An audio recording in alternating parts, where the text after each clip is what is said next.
The American voter, that is the subject of this evening's Talking Points memo. No matter who wins the election, there will be little joy.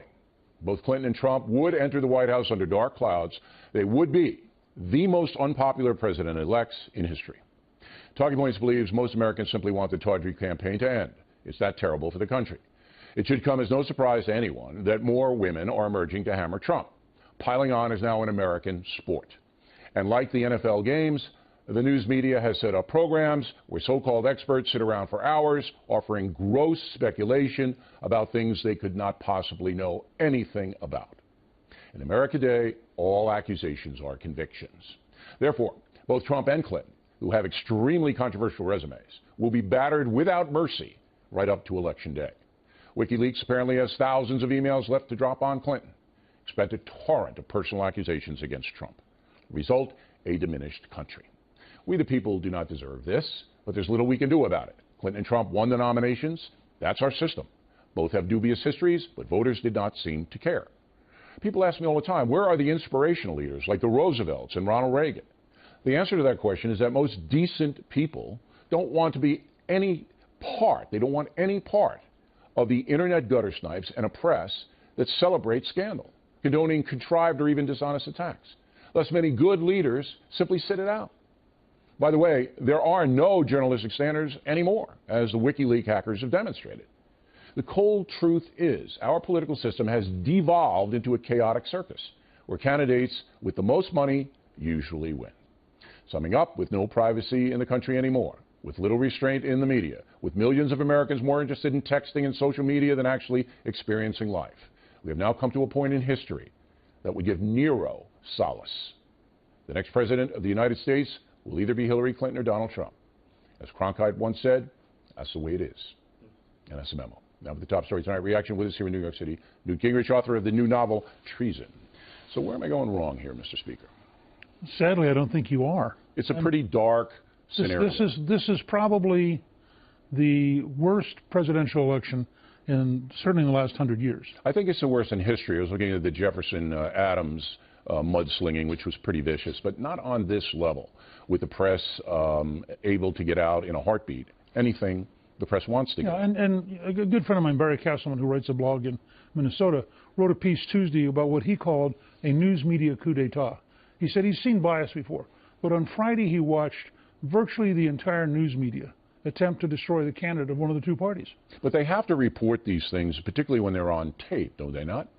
They don't have to report them for 72 continuous hours. They don't have to take a poll at the peak of the reporting. I mean, you know, the poll that came out on Monday was totally false. And the other part of it is they get to choose.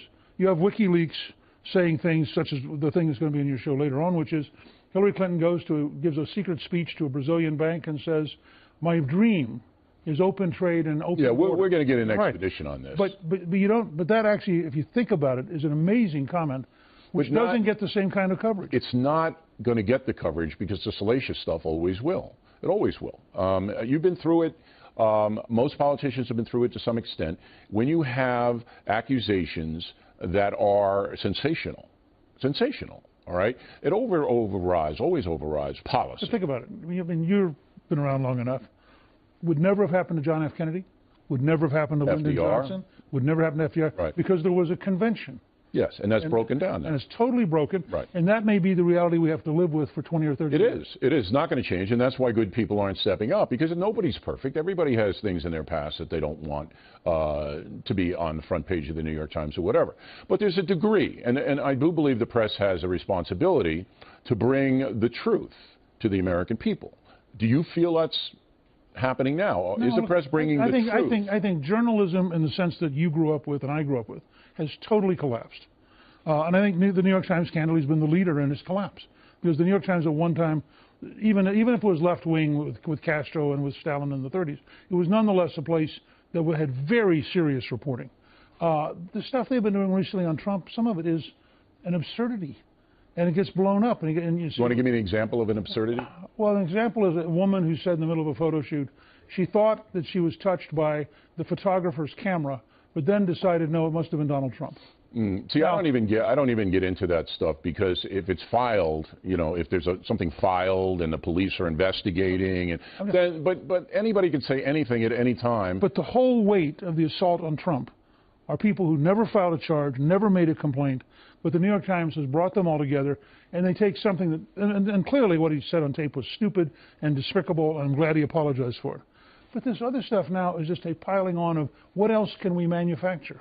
The Fox News poll that we're going to give asks the question, is the tape Access Hollywood a game breaker or not? I'm going to give you the results in a moment. But you'll remember that John McCain was put through this mill with an alleged affair that nobody ever proved. And that was a front page story 8 years ago. Well, I was with Meghan McCain on Outnumbered today, and she was reminding people that the stuff that was done to her father is exactly the kind of scurrilous smear that is now being done to Trump. And notice it's very one-sided. I mean, I have never seen... Trump does have a history of being a ladies' man. I mean, so not John McCain doesn't have that history. Right. Trump does.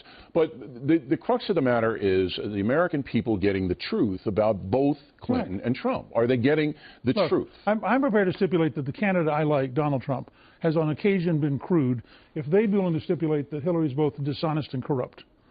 But they don't want to stipulate that. They being whom? The New York Times, the Washington Post. No, they're not going to do that. They're not going to make a comparison of behavior between. And the reason they're not going to do it is Bill Clinton.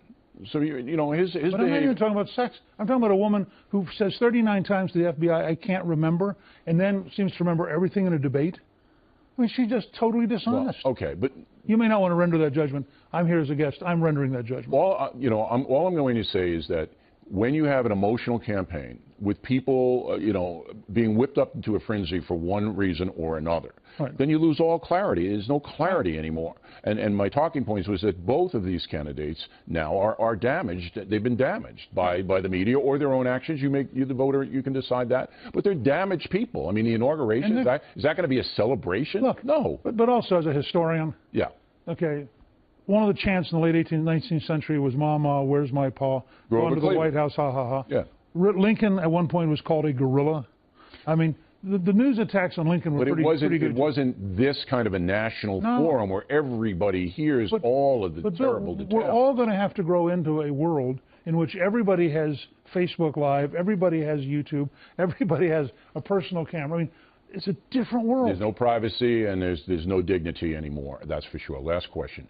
The polls say Bill Clinton's personally popular. After all, sure. So it looks to me like we might be going like France, that personal behavior, conduct, doesn't really resonate that much anymore. That could be true. It's also a fact that Bill Clinton is one of the most charming people you and I have ever met. That is just it's a skill he developed in Arkansas. It's very real. He's very good at it. But I would suggest to you that his wife is not nearly as charming. And if you notice, all of these assaults have weighed her down. And I think has made this a much closer race than they thought it would be. All right.